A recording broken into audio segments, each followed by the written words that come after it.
you need, yeah. Man, I got it, wow. With the team, ayy. We about it, get the cream, yeah. Why you slacking? Why you talking all the top, boy, you capping? What you need, ayy? Yeah, I got it, with the team, yeah. We about it, wow. Get the cream, yeah. Why you slacking? Why you talking all the top, boy, you capping? Yeah, why you capping? Why you capping, no? Feel like a rubber band, I've been snapping, no. Yeah, I've been up here with my team, so you know this what I mean. We've been going up like NASA, bro. What is going on, everybody? Pete Simonetti here for NYYU. Guys, today is our final day of 2023. Our 2024 begins a little bit early. It begins tomorrow, as I told you guys already, with the Bronx or Nothing debuting at 6 p.m. tomorrow. Be ready for that, guys. I cannot wait. I'm so excited about this Yankee season, but boy, oh boy, the Yankees cannot let us down now. They can't do it, folks. They have to go out there, continue to make this team strong. But one thing that could potentially be a strong point for the New York Yankees in 2024 is their bench. I believe as of right now, they're a piece away. And I'm going to talk about two guys on the free agent side of things. I'm not looking at trade possibilities for a bench piece. I'm going to look at who they currently have, what the best bench could be, and who could actually be pretty impactful for the New York Yankees this year. The first guy you guys have heard me talked about already, I'll throw him on the screen right now. That is a guy we're familiar with, Gio Urshela. Now, rumors right now that the New York Mets are potentially looking at Gio to start for them. And Gio's a guy who has not been healthy. Last year, though, solid year while he played.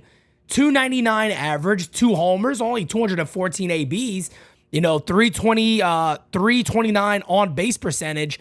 But again, Gio Urshela is a guy who has, done it in New York. He's played multiple positions for the New York Yankees, filled in at shortstop, and I'm sitting there going, this is crazy. He looked phenomenal at shortstop for the Yankees.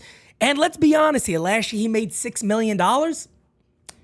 Can't really expect him to make much more. And here's the thing of why he fits so well.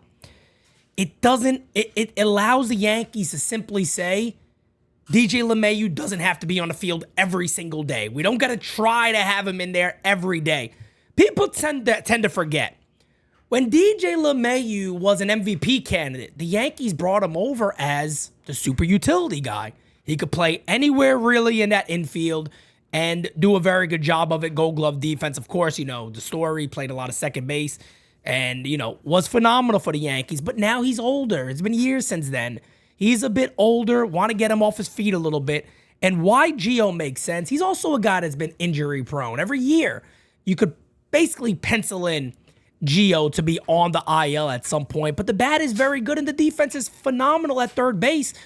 Its defense looked great at short. He's played a little bit of first base. He's one of those guys you could put all over that infield, really, and know you're going to get a quality at bat when he's in there.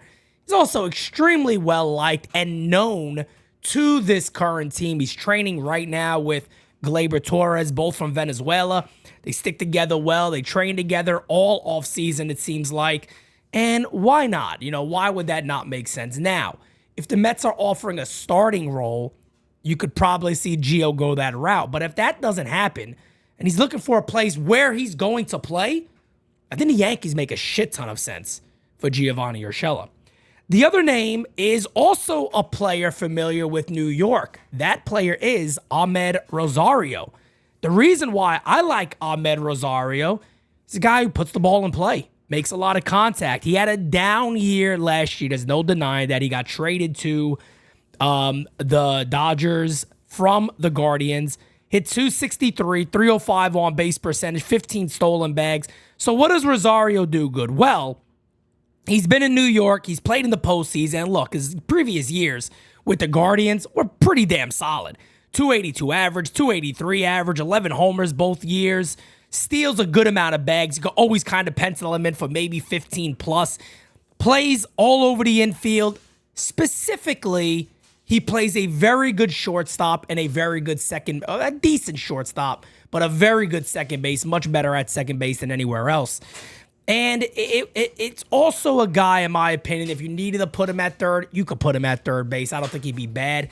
Not an outfielder. Do not put him in the outfield. So he's not that Oswaldo Cabrera type.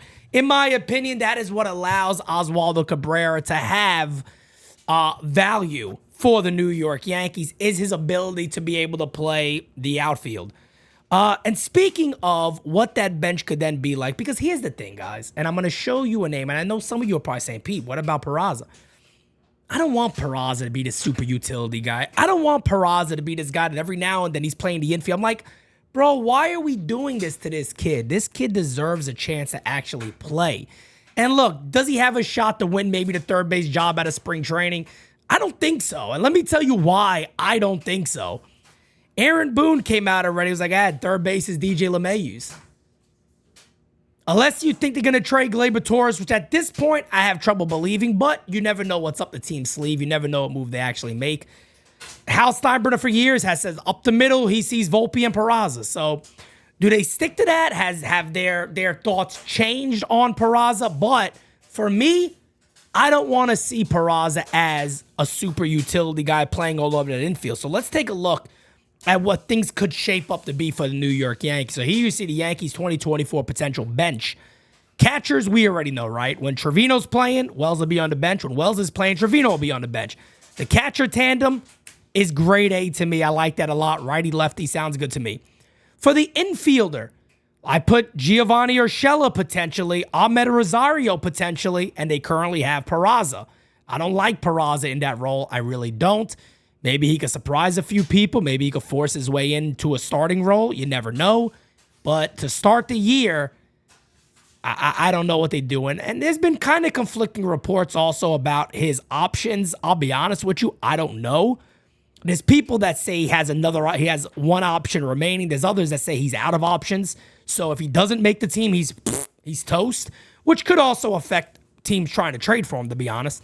Infield/outfielder, to me, Oswaldo Cabrera. There was an article, I believe, written maybe by the New York Post that talked about they affected and messed up Oswaldo Cabrera's swing, and he has to get back to what he was in the minor leagues. Apparently, the Yankees really enjoy doing this to people. They enjoy, goofing up their swings and messing with them. His ground ball rate was through the roof, higher than it's basically almost ever been in his career, and they got to get him more on that back foot and that level stroke through the zone. If you remember when he came up when he was hitting well, I'm not comparing to this player, but his swing was a lot like a Carlos Beltran. He had that beautiful two-hand follow-through stroke, and it had a little arch in it. It was a very, very nice a slice, basically, right through the ball. And last year, if you remember, every time he came up, all you're seeing is a ground ball to second base. That was it. And pop-ups. That's what he was. And the last name on there, of course, is outfielder Trent Grisham. But guys, again, if you kind of take away Peraza, because I just can't see it, it bothers me.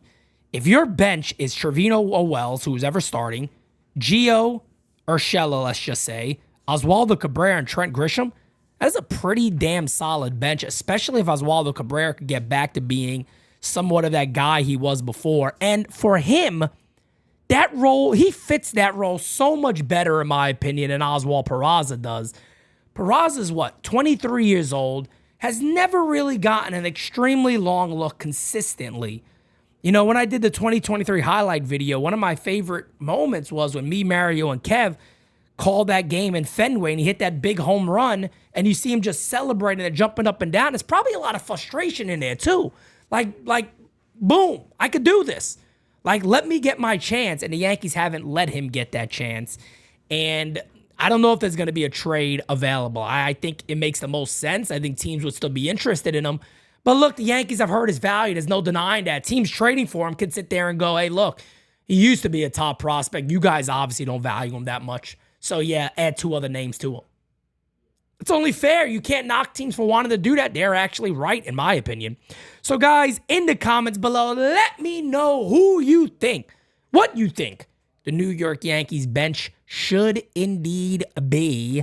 And also, too, remember, today's the last day of 2023. Like, share, and subscribe. And I say that for NYYU. I know there's a couple of days left, okay? But for NYYU, today's the end of our 2023 season. 2024 picks up mañana. And boy, oh boy, I'm so excited about it. Just so everybody is aware, Saturday, 6 p.m., Bronx or Nothing. Sunday, 5 p.m., Designated Spitters. Monday, 11 a.m., All Rise. Guys, 2024 for us is here, baby. Like, share, and subscribe to the U. Remember, folks, join the movement, join the fam, join the U, baby. We out. See you later. See you next year. No, matter of fact, I'll be live tonight. And then I'll be able to say, see you next year for us. Still kind of weird. I don't know. Talk to you guys later.